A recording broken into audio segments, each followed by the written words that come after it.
Alhamdulillahi Rabbil Alamin. Akhwati fillah, rahimanillah wa iyyakum jami'an. Ini adalah silsilah perjalanan setelah kematian. Ketika Allah Subhanahu wa Ta'ala hendak mewafatkan seorang hamba dan Allah mengutus malaikat maut untuk melakukan tugas tersebut, malaikat juga menampakkan diri di hadapan orang-orang yang beriman ketika ajal tersebut tiba. Namun para ulama yang lain juga menyebutkan berdasarkan dalil-dalil yang ada, kemungkinan syaitan juga hadir saat itu, menampakkan diri demi menggoda kita, menjerumuskan manusia untuk terakhir kalinya, agar dia menutup hidupnya dengan su'ul khatimah, dengan kekufuran, na'udzubillah, atau dengan kemaksiatan. Semoga Allah Subhanahu wa Ta'ala melindungi kita. Al-Quran menyiratkan tentang hal ini. Wa qur rabbi a'udzu bika min hamazatis syayatin wa a'udzu bika rabbi an yahdurun. Dalam surat Al-Mu'minun ayat yang ke-97 dan 98, Allah Tabaraka wa Ta'ala mengabarkan, dan katakanlah, wahai Rabbku, aku berlindung kepadamu dari bisikan-bisikan syaitan, dan aku berlindung padamu dari kehadiran syaitan tersebut. Para ulama tafsir sebagian di antara mereka menyebutkan kehadiran yang dimaksud adalah kehadiran syaitan ketika ajal seseorang tiba. Saat itulah syaitan akan mendatangi, bahkan mungkin menampakkan diri, kemudian menggoda manusia, menggoda orang-orang yang beriman, menipu mereka agar mau melakukan kekufuran terakhir kalinya atau menutup hidupnya dengan kemaksiatan. Putra Imam Ahmad rahimahullah ta'ala, Imam Ahmad bin Hanbal, imam yang terkenal, imam Ahlus Sunnah, putra beliau mengisahkan detik-detik kematian sang ayah Ahmad bin Hanbal rahimahullah ta'ala rahmatan wasi'ah. Ketika itu Imam Ahmad tidak siuman,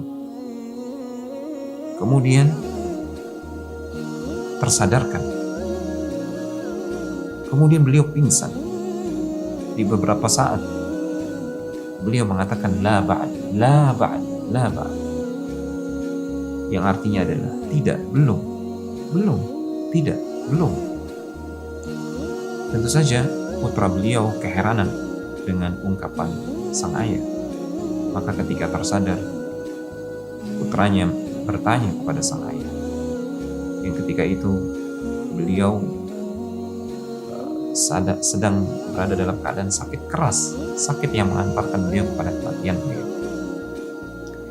Imam Ahmad menjawab, wahai putraku, sungguh syaitan hadir di sampingku, dia menggigit jarinya. Kemudian dia mengatakan, ya Ahmad futtani, ya Ahmad futtani, wahai Ahmad, engkau telah berhasil mengalahkan aku, engkau sudah berhasil, engkau adalah pemenangnya. Itulah sebabnya aku mengatakan la ba'd, la ba'd, tidak, belum, hatta amut, sampai aku mati di atas la ilaha illallah, barulah aku menang.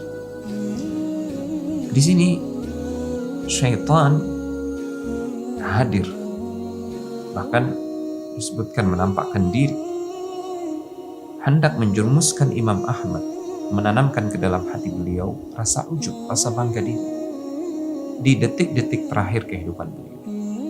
Namun Imam Ahmad dengan basirah, dengan ilmunya, bisa memahami itu adalah jebakan dan tipuan syaitan, sehingga beliau mengatakan tidak, belum, sampai aku mati, barulah aku bisa selamat dari godaanmu, wahai syaitan.